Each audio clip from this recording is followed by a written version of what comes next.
vieții mele, care este măsura zilelor mele, ca să știu cât de trecător sunt. Iată că zilele mele sunt ca un lat de mână și viața mea este ca o nimică înaintea ta. Da, orice om este doar o suflare, oricât de bine s-ar ținea. Vedem că oricât de tare s-ar crede un om,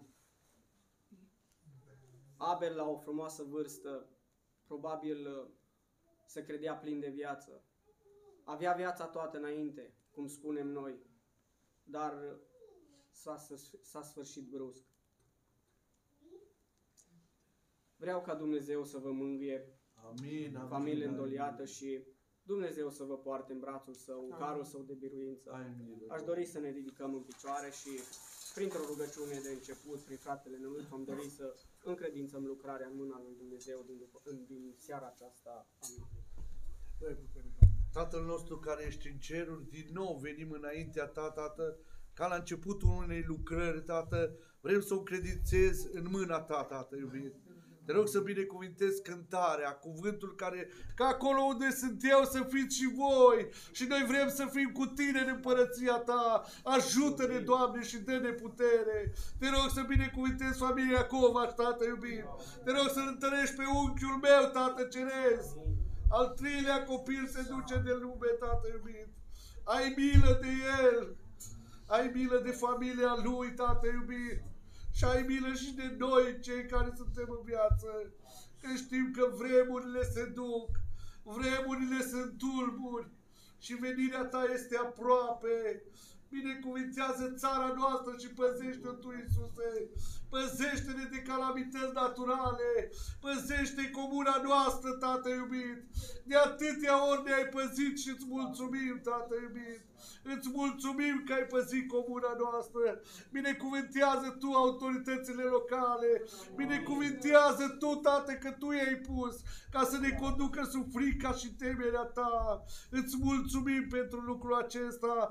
Ține-ne de mână, Doamne, și unește-ne, Tată iubit din ceruri, să fim una cu Tine, cum ești Tu cu Tatăl și cu Duhul Sfânt. Ajută-ne, Doamne, să ne iubim unii pe alții, Tată, așa cum Tu ne iubești, Tată iubit din ceruri. Ți-ai lăsat slava Ta, Tată iubit, și ai venit pe pământ să iei robia roabă, să iei păcatele lumii întregi pe dealul Golgota și ai suferit pentru noi, pentru fiecare. Îți mulțumim pentru lucrul acesta. Rămâi în continuare cu noi și vorbește-ne Tu, Iisuse, să primim cuvântul Tău, să mergem la căsele noastre hrăniți că ne-ai vorbit în seara aceasta și să ne pocăim în sac și în cenușe. Ajută-ne, Doamne, la lucrul acesta. Amin. Ocupăm locurile și cântăm cu drag.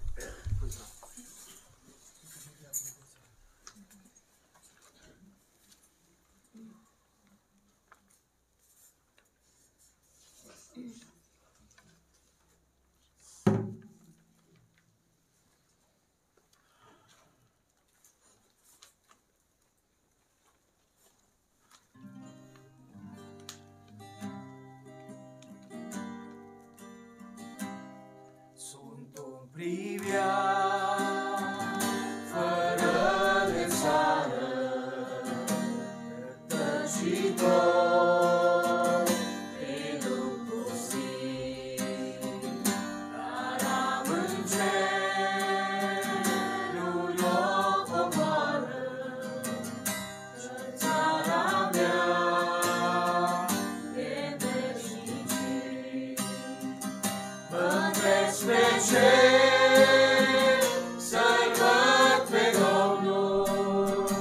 să nu mai fi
spre cer, să-L văd pe Domnul, să nu mai fiu un peregrin, căci după ce-am să trec Iordanul, se va sfârși al meu suspin și voi parcurge calea toată și voi ajunge al meu sfârșit. Primind voi fi cu bucurie acasă când voi fi sosit.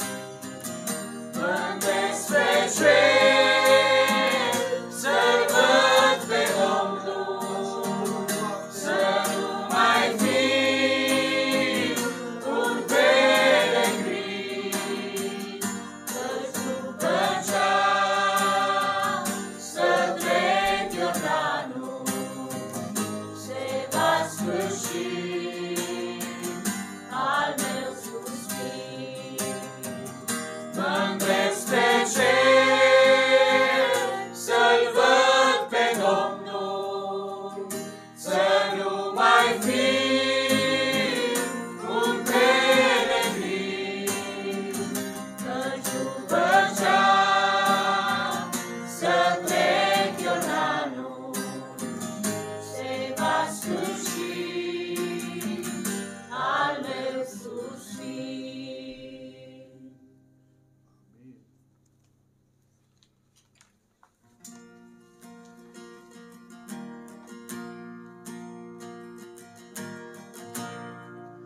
Ne-om vedea la răpire, Sus la marea întâlnire, îmbrăcați în nemurire, cu Iisus al nostru mire. Ne-om vedea la răpire, sus la marea întâlnire, îmbrăcați în nemurire, cu Iisus al nostru mire. Chiar dacă aici ne despărțim, cu greu că tot înțelegem, nu vei vedea nădăjduit, și lacrimând ne salutăm. Ne-om vedea la răpire, sus la marea întâlnire, îmbrăcați în nemurire, cu Iisus al nostru mire. Ne-om vedea la răpire, sus la marea întâlnire, îmbrăcați în nemurire, cu Iisus al nostru mire. Nu ne mai arată aici jos, nici ranguri și nici bogăție, doar bucuria în Hristos și-a noastră sfinte părtășii. Ne-om vedea la răpire, sus la marea întâlnire, îmbrăcați în nemurire,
îmbrăcați în nemurire, cu Iisus al nostru mire, ne-o vedea la răpire, sus la marea întâlnire, îmbrăcați în nemurire, cu Iisus al nostru mire. Aleluia!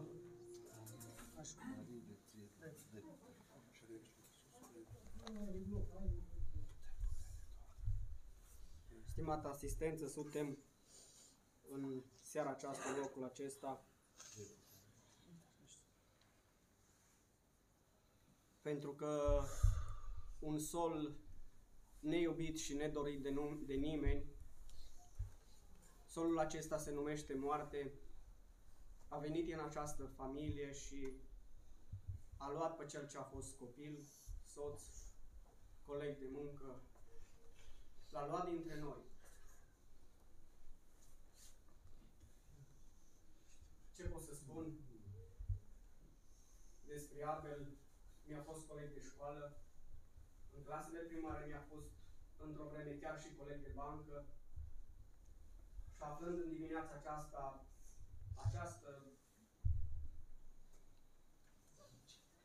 această veste despre moartea lui, puțin m-a cutremurat. Nu pentru că m-a îngrozit moartea, pentru că cuvântul lui Dumnezeu spune că suntem datori o moarte, ci pentru faptul că la ce vârstă a venit moartea și l-a luat. Stăteam și mă analizam viața și în anumite puncte mă gândeam cât de repede a fost, cât de cutremurătoare a fost pentru noi ca prieteni, ca și colegi, dar cât de cutremurătoare a fost pentru familie. Aș dori ca Dumnezeu să vă mângâie inima îndurerată. Frați și surori, aș vrea să dau citire două versete, aș dori să vă ridicați în picioare din 2 Timotei, capitolul 4, versetul 7 și versetul 8. Cuvântul Domnului spune: m-am luptat lupta cea bună, mi-am ispășit alergarea, am păzit credința. Zic ca Domnul să ne ajute. Amin. De aceea mă așteaptă cununa neprihănirii pe care mi-o va da în ziua aceea Domnul, judecătorul cel drept. Și nu numai mie, ci tuturor celor ce vor iubi venirea Lui. Amin. Aș dori să ocupăm locurile.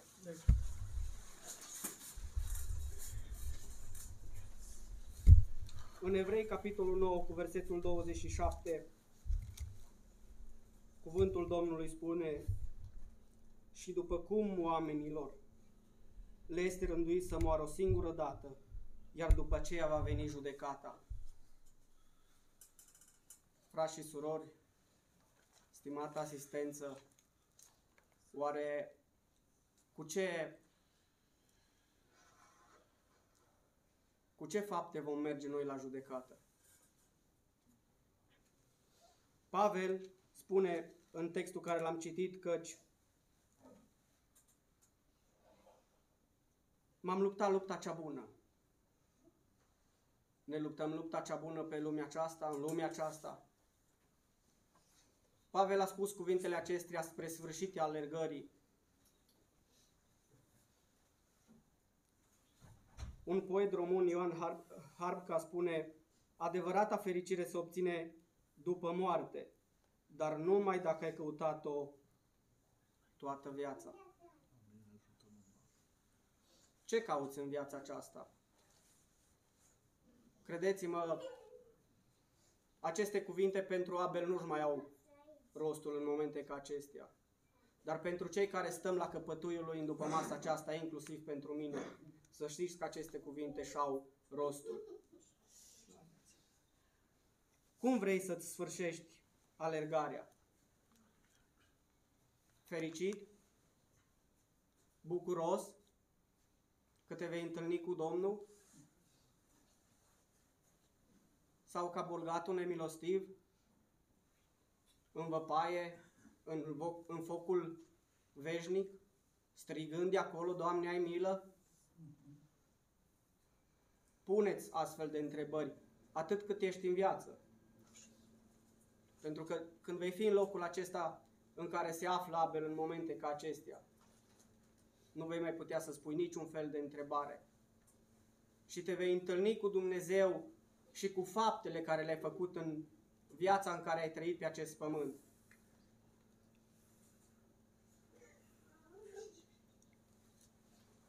Apocalipsa 3:20 spune cuvântul lui Dumnezeu: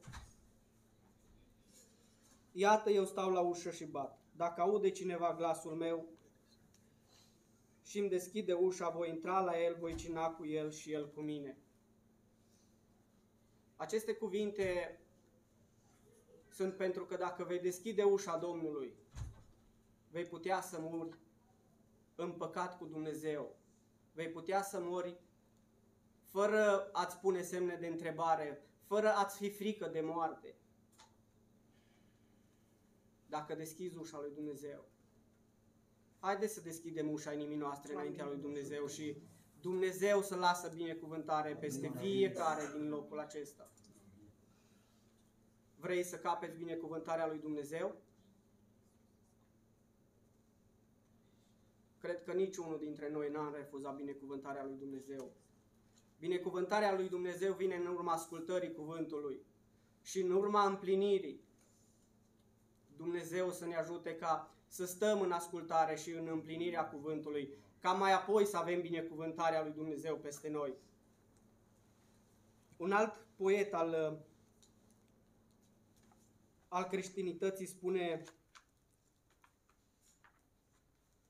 trebuie să trăiești viața în așa fel încât ceilalți să-ți regrete moartea, nu să ți-o dorească. Cum ți-ai dorit? Cum ți-ai trăit viața în lumea aceasta? Plecând din locul acesta, este durere în urma celor ce ai lăsat după tine? Este durere în urma familiei? Sau familia a fost atât de grea încercată prin tine încât pur și simplu nu și-ar fi dorit să mai stai în preajma lor? Întreabă-te, ce fel de viață ai pe acest pământ? Ai o viață plăcută? Ai o viață în care Dumnezeu poate să coboare cu binecuvântare? Domnul să ne ajute pe fiecare. Amin. Și să ne dea binecuvântarea Lui.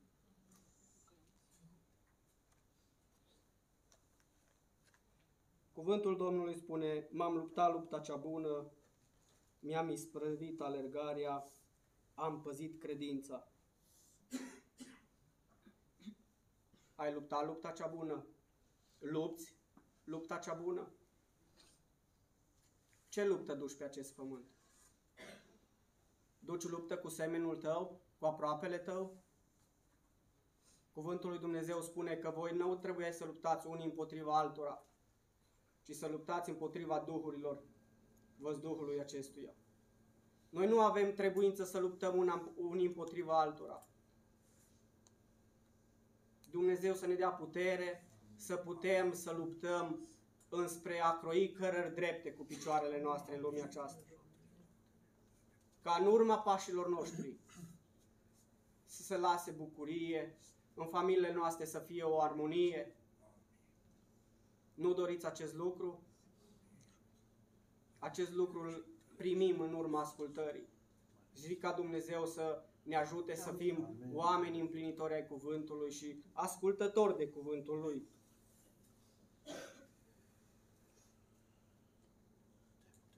Un alt poet spune: moartea începe de când te naști. Este adevărat acest cuvânt? Din momentul în care ne-am născut și intrând în lumea aceasta, momentul plecării nu știm niciunul dintre noi. În această zi de amiază am îngropat o soră de 75 de ani. În după masa aceasta stăm la căpătâiul unui tânăr de 36 de ani.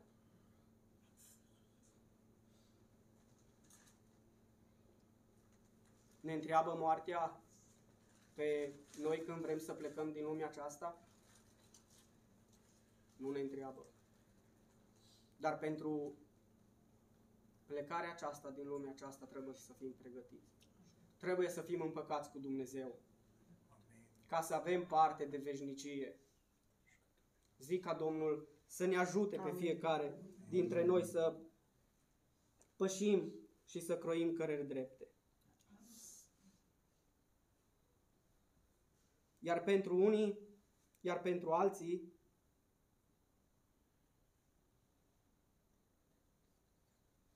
viața începe de după moarte. Spune că noi nu suntem moștenitori acestui pământ, așa spune cuvântul lui Dumnezeu. Nu suntem moștenitori acestui pământ.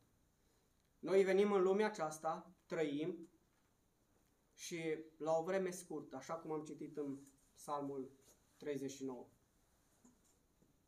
Puține ne sunt zilele, numărate ne sunt zilele.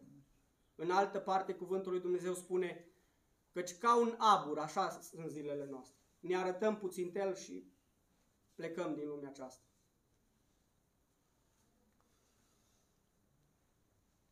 Dragă familie, dragi frați și surori, viața noastră începe de aici, împreună cu Domnul Iisus în veșnicie. Atât cât ține viața aceasta pe pământul acesta,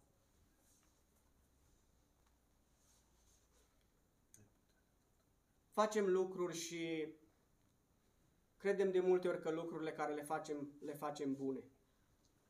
Dar și de multe ori greșim. Nu cu voia, fără de voie, de multe ori greșim.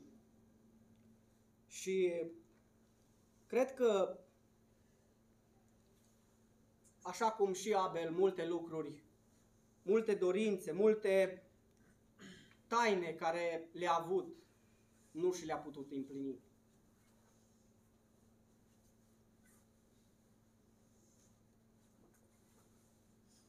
Dar să știți că chiar dacă nu le-a împlinit, nu a pierdut nimic. Credeți că a pierdut ceva că nu și-a împlinit unele dorințe ale inimii? Nu a pierdut nimic. În Luca 12, cuvântul lui Dumnezeu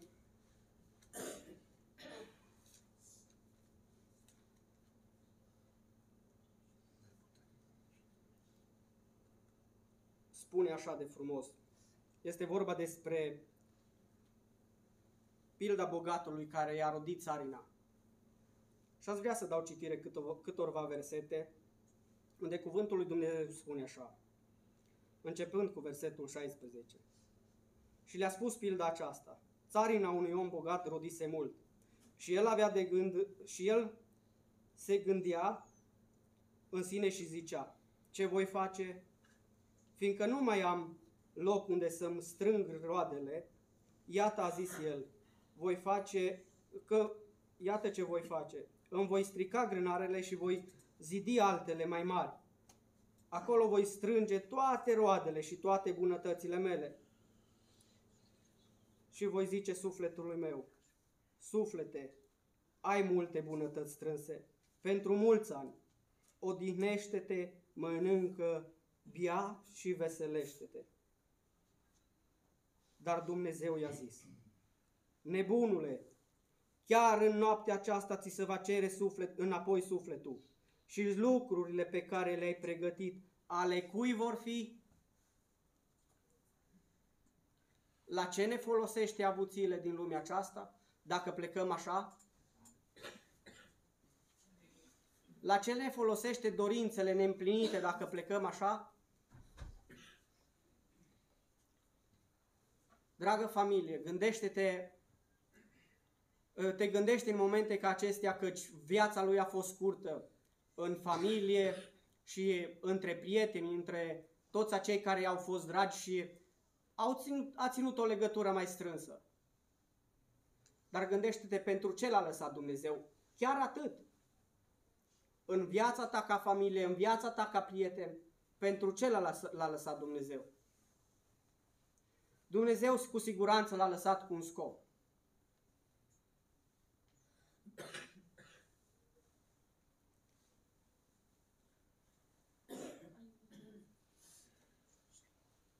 Care a fi fost scopul pentru care l-a lăsat Dumnezeu chiar atât?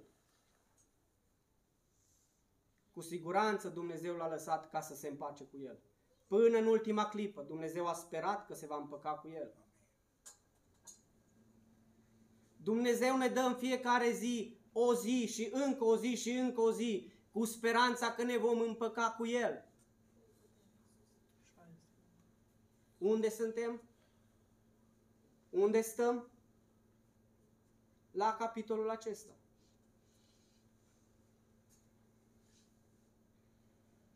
Și dacă nu te vei împăca cu Dumnezeu, te-ai întrebat unde vei sfârși?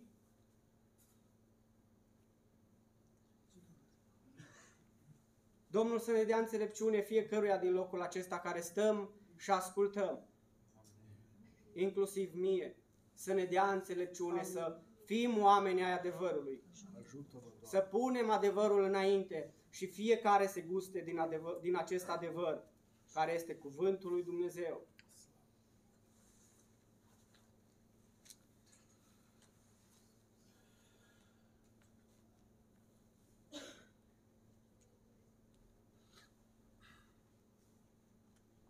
Dar plecând din lumea aceasta, fără de Dumnezeu, neîmpăcat cu Dumnezeu, să știți că avem o problemă.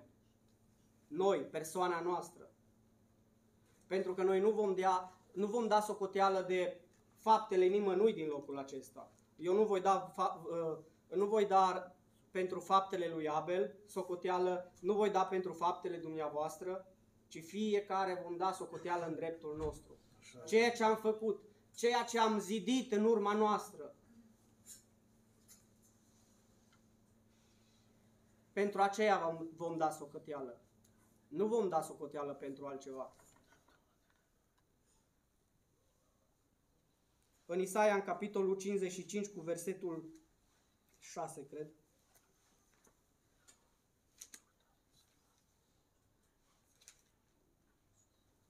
Cuvântul lui Dumnezeu spune: căutați pe Domnul câtă vreme se poate găsi, chemați-L câtă vreme este aproape.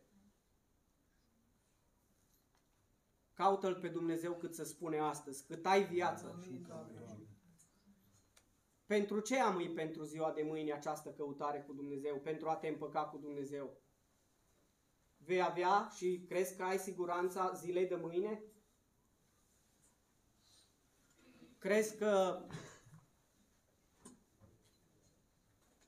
poți să te bizuiești pe puterile tale?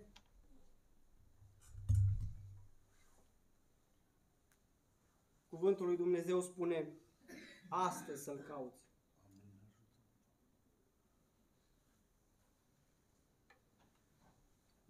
Pentru că astăzi ți-a fost rânduit să trăiești.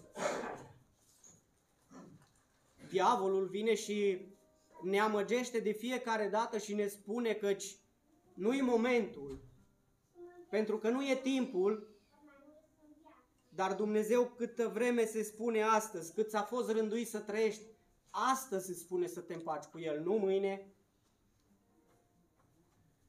Pentru aceea aștepți clipa de mâine.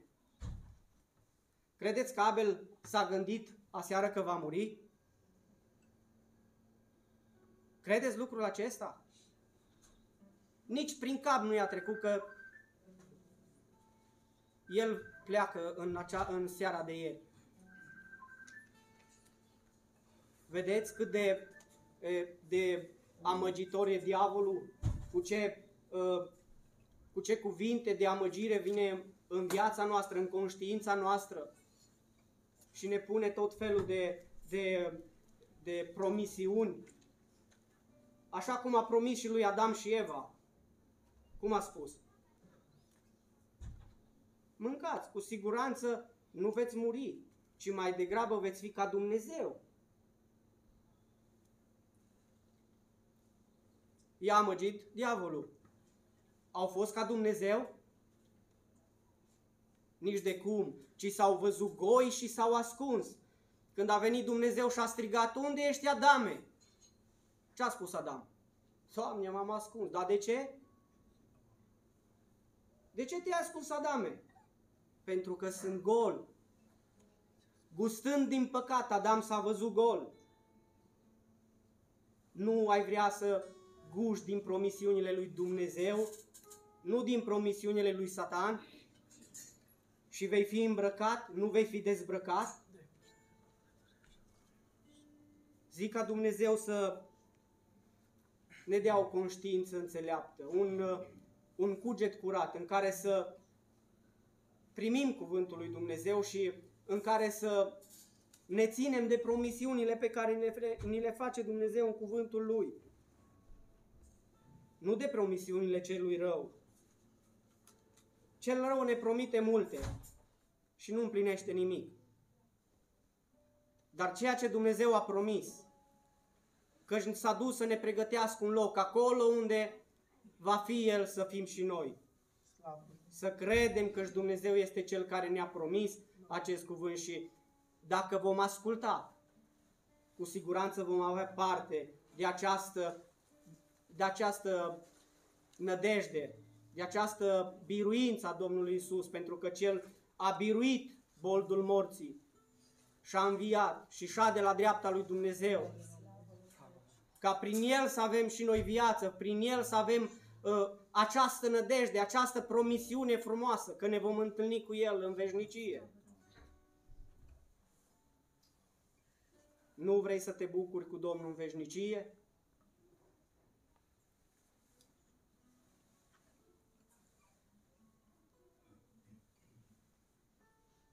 Frați și surori, aș vrea să mă apropii de încheiere și în urma acestor cuvinte aș vrea să-ți analizezi viața și să tragi o linie în dreptul tău, să-ți pui niște semne de întrebare. Nu pentru că am vorbit eu în seara aceasta, ci pentru ceea ce Dumnezeu spune în fiecare zi. Și ceea ce ne spune Dumnezeu în fiecare zi este să ne pocăim. Nu vrei să te pocăiești? Asta nu înseamnă să schimbi o religie. Asta nu înseamnă să te întorci de la ortodox la penticostal, de la penticostal la baptiști, de la baptiști la adventiști. Nu, nu. Acest cuvânt, a te pocăi, înseamnă a-ți schimba însuși viața ta. A te feri de păcat. A te feri de vorbe urâte. A te feri de a trăi în fapte rele.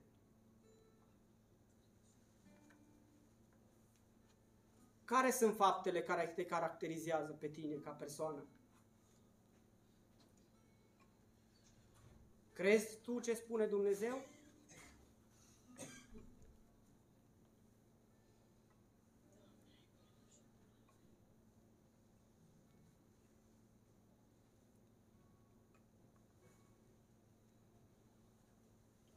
Un frate predicator, după ce a rostit o predică,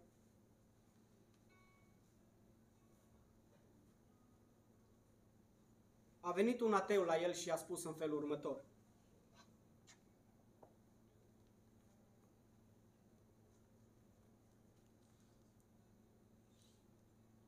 dacă nu există Dumnezeu, ți-ai trăit viața degeaba. Așa i-a spus acest ateu acestui predicator. Dacă nu există Dumnezeu, ți-ai trăit viața degeaba. Și acest predicator îi răspunde în felul următor: dar dacă tu te-ai înșelat, tu ți-ai pierdut veșnicia. Care este diferența între viață și veșnicie? Care este diferența între viață și veșnicie? Am citit în Psalmul 39. Cât este viața noastră? Un lat de mână. Care sunt zilele noastre? Pentru cei mai tari 70-80 de ani. Știm noi ziua plecării noastre?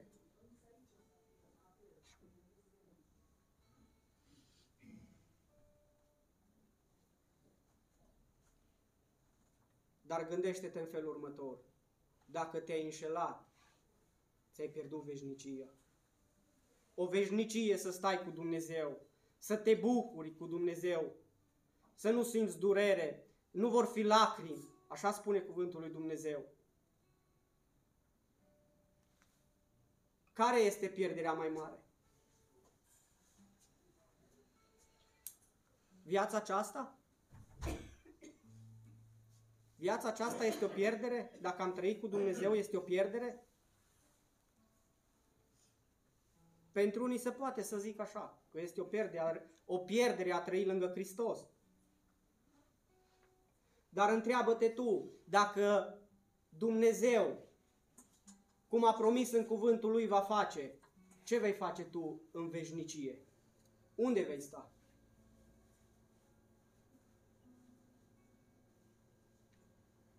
Căci dacă cuvântul lui Dumnezeu spune că dacă chiar pentru viața aceasta, numai pentru viața aceasta, ne-am pus nădejdea în Dumnezeu, suntem.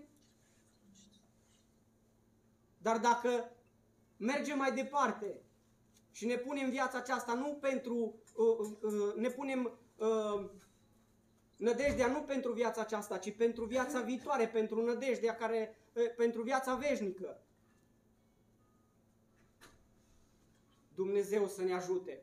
Amin. Și așa cum spune Pavel în versetul 8, de acum mă așteaptă cununa, spune. Și nu numai cununa, o cununa a neprihănirii.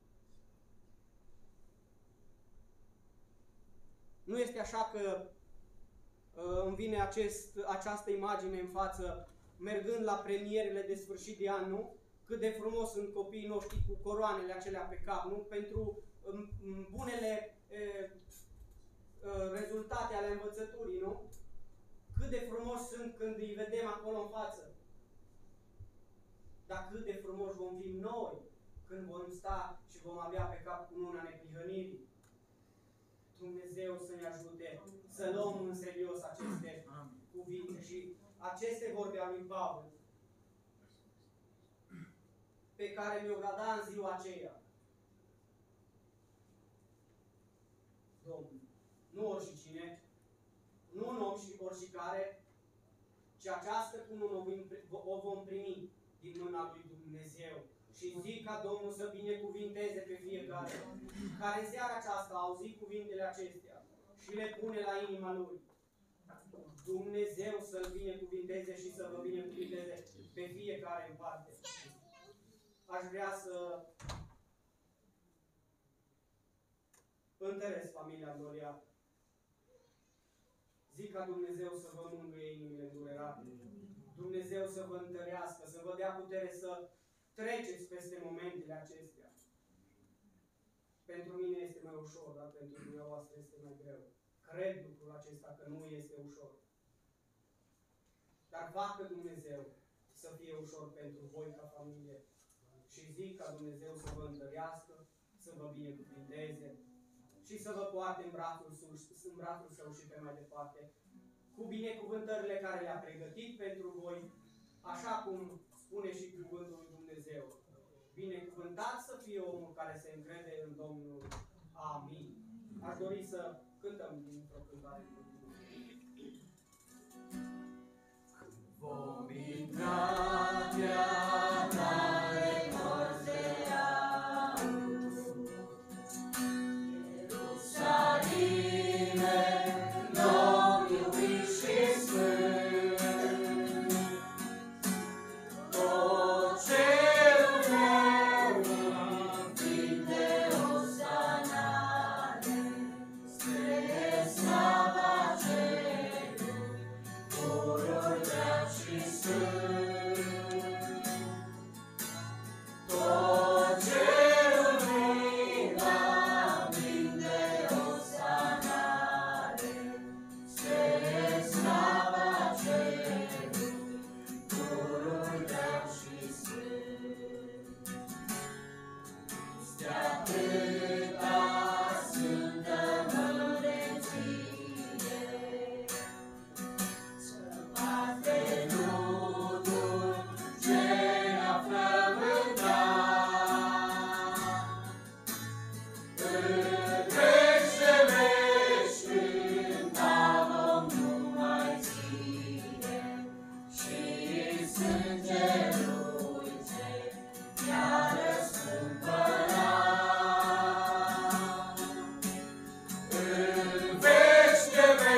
ne-a iubit.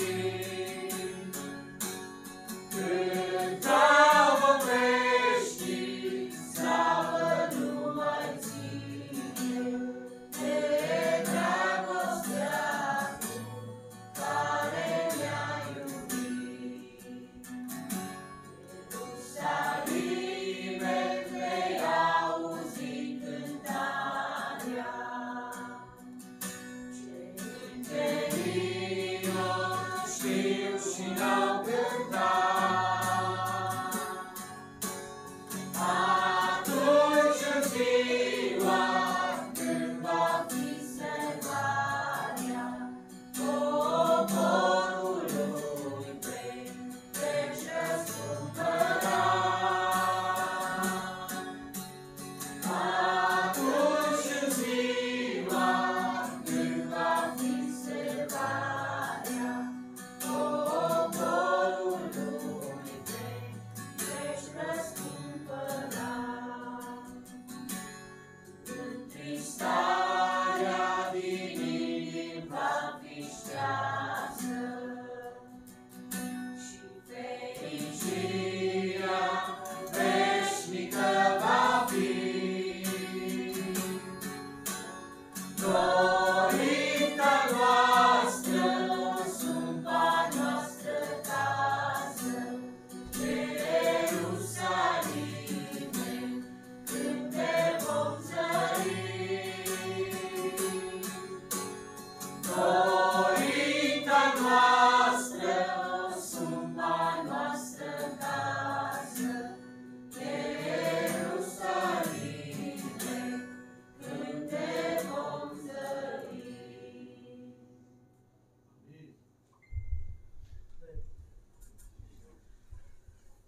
Atunci când auzim în localitate o veste de felul acesta, cum că cineva pleacă din lumea aceasta, unul dintre primele gânduri este acela: în ce măsură am cunoscut acea persoană, felul în care am interacționat cu acea persoană, gradul de rudenie, dacă este cazul.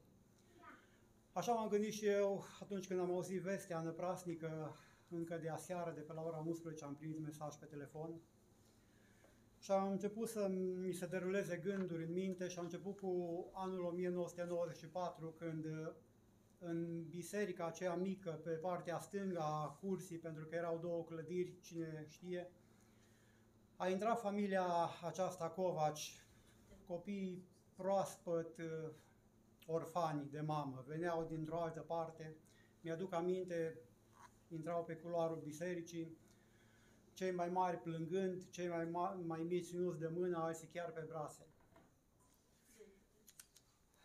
Apoi, în anul 2019, dacă bine mi-aduc aminte, a plecat Gabriel. Am fost unul dintre noi martori la plecarea lui aici în capelă. Urmând ca în anul 2023, de asemenea, Daniel să plece. Și iată, de data aceasta, Abel. Mă gândeam, dacă eram în alte vremuri, bunăoară pe vremea lui Iov, poate că cel mai bun lucru era să fi tăcut. Au venit 3 prieteni la Iov de departe și când au auzit suferința lui, cum și el la rândul lui a îngropat 10 copii, i-a pierit averea, oamenii aceștia n-au găsit altceva de făcut decât să tacă 7 zile și 7 nopți, spune Biblia, n-au scos un cuvânt, ci au stat lângă omul acesta în suferință. Noi suntem îndemnați de cuvântul lui Dumnezeu, de Dumnezeu însuși, să ne mângâiem unii pe alții. Amin. Și s-a spus și astăzi la miaz, mângâiați-vă unii pe alții cu aceste cuvinte. Prin cuvinte suntem îndemnați să mângâiem familia aceasta atât de greu încercată. Și Dumnezeu să ne ajute să pună cuvinte pe buzele noastre. Amin, Însăși prezența noastră în locul acesta să fie o sursă de mângâiere. Recunosc că în dreptul meu greu îmi găsesc cuvintele prin care să vin în ipostaz de felul acesta și să mă apropii de cel ce este greu încercat, a cărui suflet sângerează. Dar cuvântul Dumnezeu ne încurajează, pentru că la un moment dat El însuși, Dumnezeu, este numit Dumnezeul mângâierilor. Fie ca El să pătrundă în inimile lor și să aducă multă mângâiere în vremea de față. Poate doar copiii n-au fost martori la evenimente de felul acesta, doar noi majoritatea, pentru că așa este de curs, așa este curgerea aceasta firească a vieții, ca să ducem să însoțim pe cei dragi ai noștri. Și probabil și cu siguranță mulți dintre noi am fost părtași și știm ce grea este despărțirea.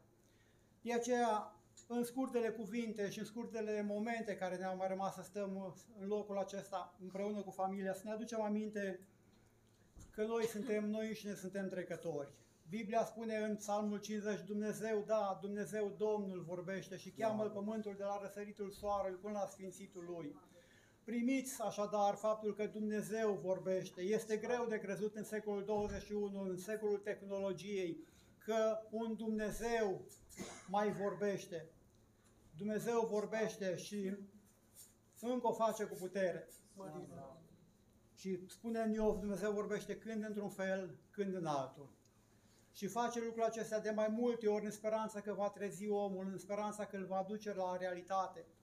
Vedeți, la un moment dat, în acea pildă bine cunoscută care se citește de obicei la înmormântări, la un moment dat omul acela care a ajuns în chinuri după ce a trăit o viață în lux pe pământul acesta, a rugat pe Avram să trimită în casa tatălui său pentru că mai avea 5 frați, să le adeverească că locul în care el a ajuns este un loc de chin și un loc de suferință. Oamenii iau în derâdere faptul că după viața aceasta, după groapă mai este ceva. S-a spus aici că omul îi rânduit să moară o singură dată. Poate că mai sunt cu repetiții unele lucruri, cum ar fi căsătoria, cum ar fi unele evenimente, le faci cu repetiție, dar moartea este o singură dată. Și omul acela, dintr-o sentiment bun și favorabil pentru frații lui, ar fi dorit ca frații lui să nu ajungă acolo unde este el. Și ar fi vrut ca lucrul acesta să pătrundă cu multă putere în mintea lor, pentru că îi știa. Probabil că erau părtași zi de zi la chefurile care aveau loc în casa celui bogat. Și știa că nu are impact orice fel de cuvânt, orice fel de veste, ci doar atunci când va învia cineva dintre morți. Și cuvântul Lui Dumnezeu, care este adevărul, spune despre Avram: dacă nu vor crede în Moise, adică în cartea aceasta, aici unde este legea lui Moise, și dacă nu vor crede în proroci, tot cartea aceasta spune, chiar dacă îmi va învia cineva din morți. În această seară vă adeveresc încă o dată că Dumnezeu vorbește. Slavă Lui! Și Dumnezeu o face de mii de ani prin această carte sfântă, care nu s-a deteriorat și care încă mai este de actualitate. Ar fi bine să ne aplicăm asupra adevărurilor din această carte, pentru că aici vedem cât de trecător și de muritor este omul. Unul din lucrurile care ne aseamă unii pe alții, vedeți, trăim într-o lume pe care am dorit-o în urmă cu 35 de ani. Am spus, nu mai vrem comunism. Și am ajuns în această lume în care, e adevărat, nu este ca și atunci, rafturile sunt pline, lucrurile și sunt de o strălucire grozavă. Dar ce s-a întâmplat în această eră? S-a întâmplat că s-a făcut o diferențiere așa de mare între bogat și sărac, între cel cu vază față de cel fără de vază, fără de însemnătate. Ceea ce vreau să spun este că ceva ne unește în această seară. Ne unește statutul de muritori. Cu toți avem acest statut, fie că ne dorim să fim bogați, fie că ne dorim să fim ceva demnitari. Noi toți suntem muritori. Moare și săracul, spune Biblia, moare și bogatul. Este o dovadă a faptului că stăm în seara aceasta în fața unui sicriu. Și nu știm care dintre noi va fi următorul în care va fi în această situație, dar știm cu siguranță că va veni o vreme în care și noi vom fi într-o situație de felul acesta. Mi-aduc aminte că în vremurile de început ale Bisericii, Apostolul Pavel, Sfântul Apostol Pavel, vrea să liniștească oarecum lucrurile, pentru că oamenii încercau să spună, eu sunt al lui Pavel, eu sunt al lui Apollo. Și a venit Apostolul Pavel și a spus, nu vă îngrijorați, pentru că toate lucrurile sunt ale voastre. Și lucrurile de acum, și Pavel, și Apollo, și viața, și atenție, și moartea, toate sunt ale voastre.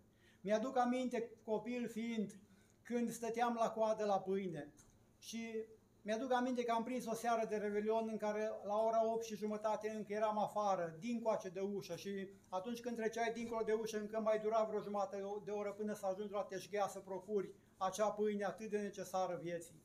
Și cel liniștitor era atunci când ajungeam sau mai ieșeam prag brutare și zicea, nu vă împingeți pentru că se ajunge la toți.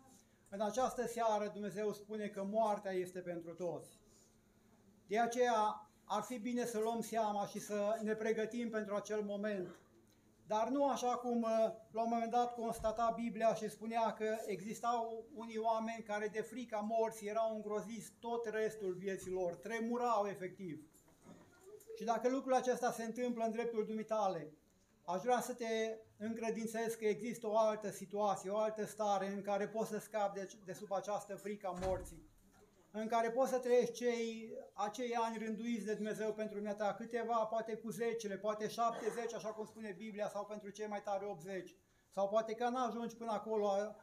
Bună oară acesta Abel, care a sfârșit la 36 de ani, dar oricâți ani ai trăi, există o situație, există o stare fericită în care să nu tremuri de groaza morții, ci în care poți să fii plin de entuziasm și plin de speranță, că va veni o zi în care, chiar dacă vei fi întins într-un sicriu, sufletul tău n-are motive să teamă. Și lucrul acesta îl găsim pe paginile Sfintelor Scripturi atunci când Pavel a spus: pentru mine a trăi este Hristos și a muri este un câștig. Nu e așa că pare un paradox, pare o dovadă oarecum de slăbiciune, cum să fie un câștig pentru tine moartea. Dar dacă ne aprofundăm puțin asupra lucrurilor, dacă ne dăm seama că de fapt noi în obârșia noastră eram sortiți eșecului și a venit o zi și o vreme în care Dumnezeu a trimis pe Fiul Său să moară pentru noi. Spune Biblia că l-a făcut asemenea păcatului, l-a țintuit pe cruce, l-a zdrobit, pentru ca noi să ne bucurăm de viață, să ne bucurăm de fericire. Mulți oameni își cer dreptatea în vreme de față. Știți ce? Domnul Iisus a fost făcut dreptate, a fost zdrobit de dreptatea lui Dumnezeu și lucrul acesta nu este de dorit. Înainte ca să sufere unul sau altul, spune în Isaia 53, om al durerii și obișnuit cu suferința. Despre Domnul Iisus Hristos era vorba, spunea că era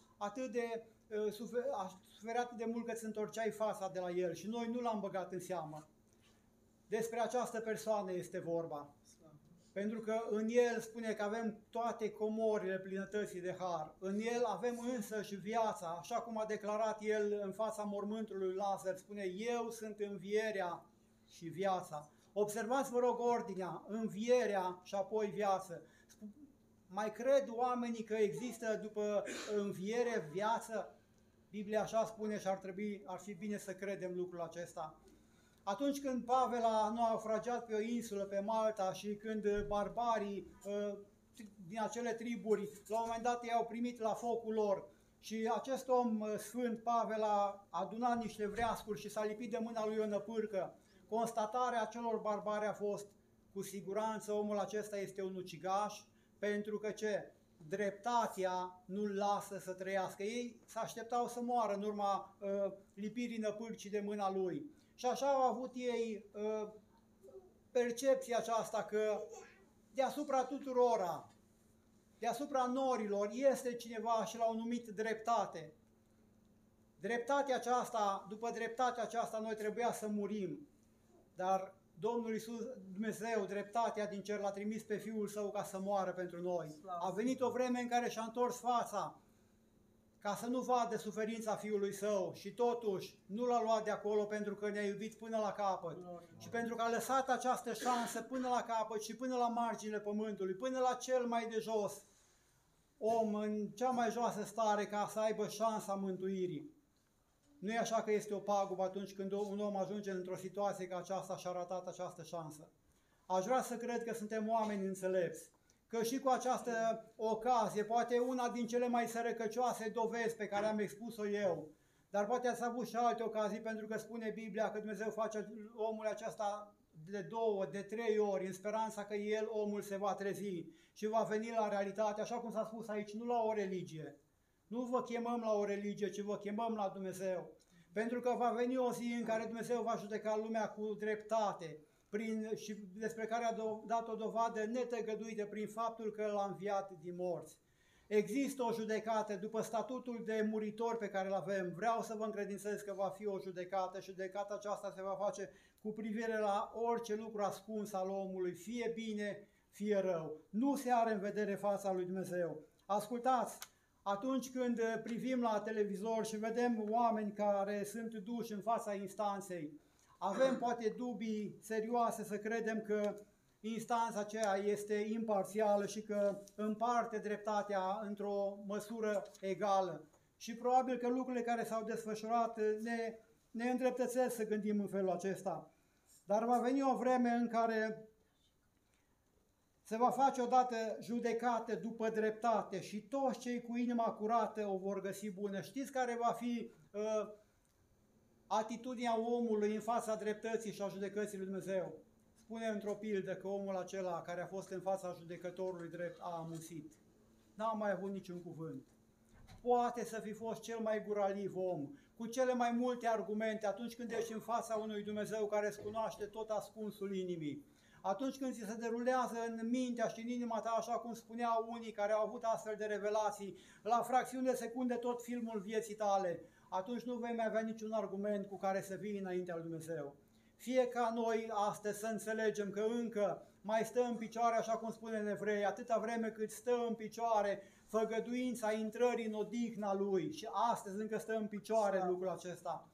Astăzi încă promisiunea lui Dumnezeu că pentru toți aceia care îl iubesc vor avea garantată intrarea în împărăție, așa cum s-a citit aici, că acea împărăție nu va primi nu va primi numai Pavel, ci toți cei care vor fi iubit venirea lui Dumnezeu. A încântat aici, Ierusalime, cânte vom zări. Dacă în inima noastră este dorința după împărăția lui Dumnezeu, atunci va fi ferice de noi. Să știți, nu va fi un lucru accidental să trăiești toată viața cum ai vrut tu și dintr-o dată să ai marea surpriză că Dumnezeu te primește în împărăția Lui. Va trebui să fie un moment în viața aceasta în care să se întâmple ceea ce spune din traducere grecească, metanoia, acea schimbare a minții. Dacă până la un moment dat ai gândit într-un fel lucrurile după mersul lumii acestea, să vină vremea în care, alimentat de cuvântul care este o sămânță care nu poate putrezi, să ți se aducă o lumină în lăuntrul tău și la un moment dat cei de lângă tine să zică, bă, omul ăsta s-a schimbat. Nu știu ce s-a întâmplat cu el, dar nu mai este același, nu mai vine cu noi la chefuri, nu mai face lucrurile pe care le-a făcut înainte. Omul acesta este schimbat. Și răspunsul este că Dumnezeu a pătruns în inima acelui om. Și dacă nu pătrunde Dumnezeu în inima fiecărui om, este un mare dubiu atunci când vom petrece oameni și vom fi într-o astfel de ipostază.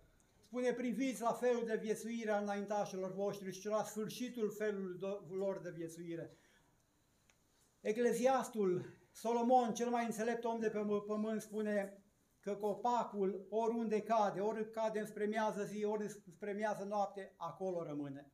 Dacă omul cade într-o parte, pune legiurea în suflet, acolo rămâne și se știe care este sfârșitul.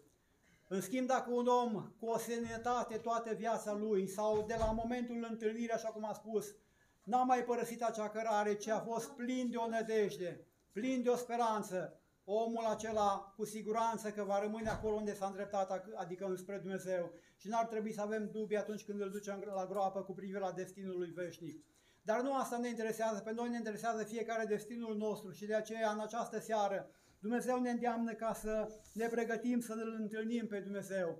Și lucrul acesta îl putem face încă din seara aceasta, să nu lăsăm să ni se năbușe, așa cum spune despre niște oameni că au năbușit adevărul în nelegiuirile lor. Veți constata poate și că cuvântul aduce o anume siguranță, aduce o anume mângâiere, o anume pace. Și veți vedea cum, odată cu trecerea timpului, din nou parcă vor să se reașeze lucrurile anormale, din nou vrei să aprinzi sigara, din nou vrei să faci cu tare și cu tare lucru, pentru că în spatele acestor lucruri este o forță, acea forță malefică care ar vrea ca omul să ajungă în pierzare, pentru că el știe, diavolul, că destinul lui este iadul și pentru el este pregătit lucrul acesta, dar și pentru aceia care cad în cursa lui și în șiretlicul lui. Aș vrea să închei cu niște cuvinte care mi s-au părut așa de potrivite pentru strângerea noastră oaltă în seara aceasta și să ne dăm seama că ele ni se potrivesc fiecăruia în parte. Și ascultați ce spune poezia. Mergem pe calea vieții cu pas așa grăbit, de parcă niciodată nu ajungem la sfârșit. și strângem la gunoaie și ziduri înălțăm, de parcă niciodată n-ar fi să le lăsăm. Mor lângă noi părinții, prieteni dragi și soți, căci moartea nu alege, la fel îi ia pe toți. Și mor pe neașteptate, se duc, iar noi privim, de parcă niciodată nici noi n-ar fi să murim. Din câte toamna frunza ți-a spus ceva căzând, și părul alb la tâmple și ochii înlăcrimând, și mersul greu pe cale și sufletul greoi, de parcă totuși moartea n-ar fi și pentru noi. Dar dacă astăzi încă mai ești aici viu, e semn că pentru tine nu-i încă prea târziu. Dar mâine poate să vină al tău apus. Ce mare lucru este să vii azi la Iisus. Amin.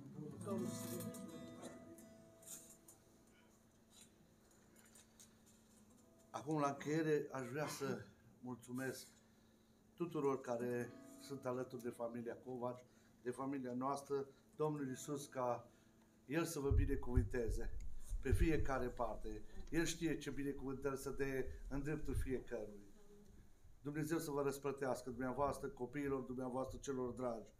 Florin amintea cum s-a întâlnit cu copiii fratelui Lucian, unchiului meu. Și aici, pe scaun, mi-am duceam și eu aminte, tot așa o veste fulgerătoare, cu mulți ani în urmă, nu mi-aduc aminte că sunt foarte mulți ani de când mătușa Viorica a plecat în veșnicie, tot la 36 de ani a plecat și auzeam, eu fiind un copil de 14-15 ani acasă și luând legătura cu mătușa Rozarea, mătușa Livia, cu unchiul Sorin, cu toți din familie, să mergem acolo, să fim lângă unchiul Lucian. Pe drum, pe tren, mi-aduc aminte că ne sfătuiam să luăm fiecare câte un copilaș, să-l ajutăm pe unchiul să se mute din nou la Semlac. Și mi-aduc aminte de Abel, avea 3 ani de zile, era pe o grămadă de lemne și vorbeam cu un verișor de-a meu, cu Nicu, și spunea care copil va veni prima dată la mine, pe ăla îl voi lua.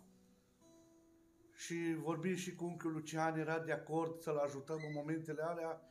Și Abel a venit prima dată la mine și l-am întrebat, mă știi, mă cunoști? Și el a zis, da, te cheamă Neluțu, cu cât că el s-a născut acolo în Zalău, nu aici în Semlac, pe ăștia mai mari îi cunoșteam, pe el nu l-am cunoscut. Și l-am luat în familia noastră de la 3 ani. El avea 3 ani, Iosif, soțul Loredana, care e plecat în Germania, plecat afară, avea 1 lună jumate. Avea 1 an jumate. Iar David avea 3 luni, care e lângă Narcisa. Mi-aduc aminte de mătușa Ruzale, avea o fetiță, o fată, nu știu, Manuela, cred că e deodată cu el. Pe tren îi aducea și dădea piept când la unul, când la altul. Să poată ajunge cu bine la Semlac. Că erau micuți amândoi. Și ne-am bucurat unii de ceilalți. Dumnezeu a hotărât să le iei pe Abel dintre noi, nu știm de ce. O cunoaște El. Vom ști lucrul acesta în veșnicie, când ne vom afla față în față cu Dumnezeu. Dar noi trebuie să fim un exemplu, o familie unită, unii cu ceilalți, să ne ajutăm, să facem binele, amintea frații noștri, să facem binele pe acest pământ. Citeam aseară din cuvânt, tot aici, la Privec, din Amos, de acolo unde se spune în cuvântul Domnului, pregătește-te să-L întâlnești pe Dumnezeul tău. Noi trebuie să ne pregătim de aici, de pe pământ, să ne întâlnim cu Dumnezeu. Noi, ca și cum am plecat într-o călătorie, când pleci într-o călătorie, îți faci un bagaj, îți spui ce-ți trebuie în călătoria care mergi. Noi suntem într-o călătorie fiecare de când ne naștem.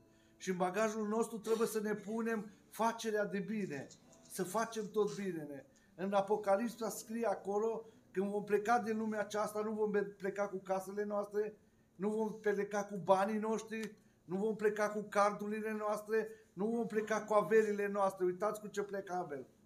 Dar mai pleci cu ceva, cu faptele bune, spune în Apocalipsa. Și Dumnezeu să ne ajute pe toți dintre noi, ca să plecăm cu faptele noastre bune. Dumnezeu să ne ajute pe fiecare. Când avem prilejul să ajutăm o bătrânică la un bagaj, poate pe unul să-i dăm loc în tramvai sau în tren, să facem o facere de bine. Poate astăzi ai atâția bani că să-i cumperi la un amărât o pâine, sau o sticlă cu suc, sau o sticlă cu apă. Faceți lucrurile acestea bune, căci cu lucrurile acestea vă veți întâlni în Împărăția Cerului. Dumnezeu să ne ajute pe fiecare dintre noi. Acum, la final, aș dori ca să ne ridicăm cu toți în picioare și să-i mulțumim Domnului că El a fost cu noi.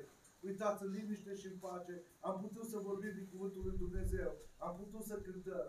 Și pe fratele Marin, conducătorul bisericii, să-i mulțumim Domnului pentru lucrul acesta. Amin. Tată din ceruri, înaintea Sfințeniei Tale, acel ce ești Sfânt și drept, Aleluia. acel ce lucrezi, Doamne, cu voia Ta, Doamne, cu planul Tău măresc, Doamne, care este necunoscut pentru noi, Doamne. Vrem să rămânem supuși, Doamne, și ascultători, Doamne, și împlinitori de cuvântul Tău. Te rugăm, Doamne, să ne dai putere, Doamne, să putem împlini voia Ta, cuvântul Tău, Doamne.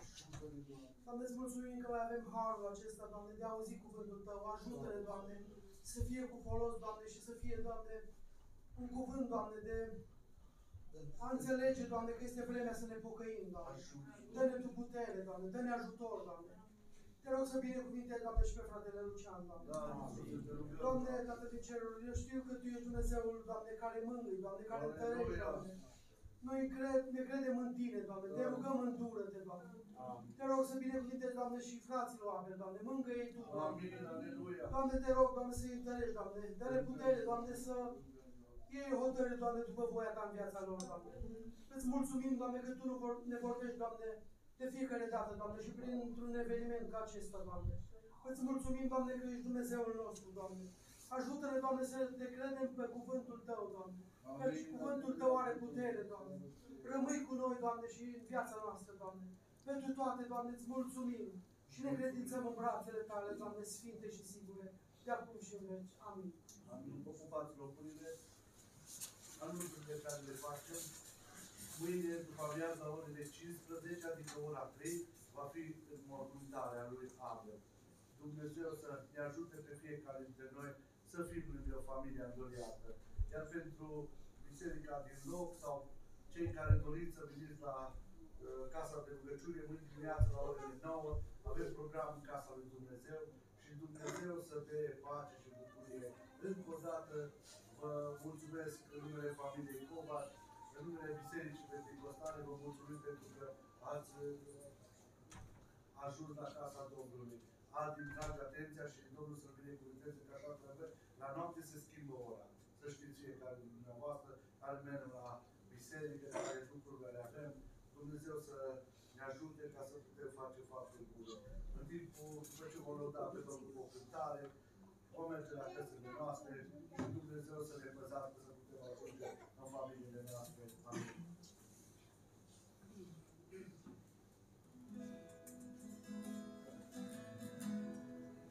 Există un timp pentru toate și orice lucru s-ar vedea. Există o sfântă dreptate și o mână care scrie tot ce spun. Există un timp când poți să te întorci, când poți ca să scapi de roși, cove și boli. Există un timp când poți spune așa, Iisus îți predau viața mea. Există un timp de iertare și o cerul și un Dumnezeu ce vii. Există un timp de chemare, deci vino până nu e prea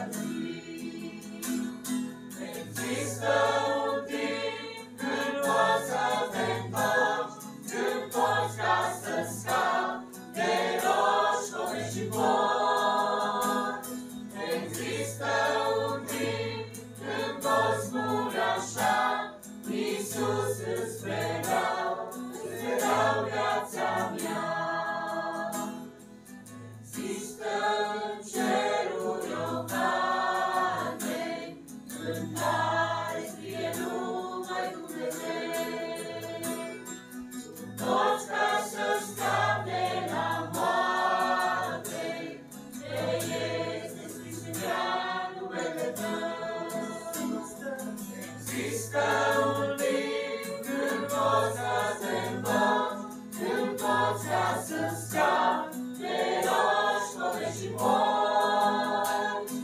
Există un timp când poți spune așa: Iisus, îți predau viața mea. Există în ceruri o taină și un mire ce te așteaptă să înțelegi. Există o luptă și o haină, poți fi și după ta.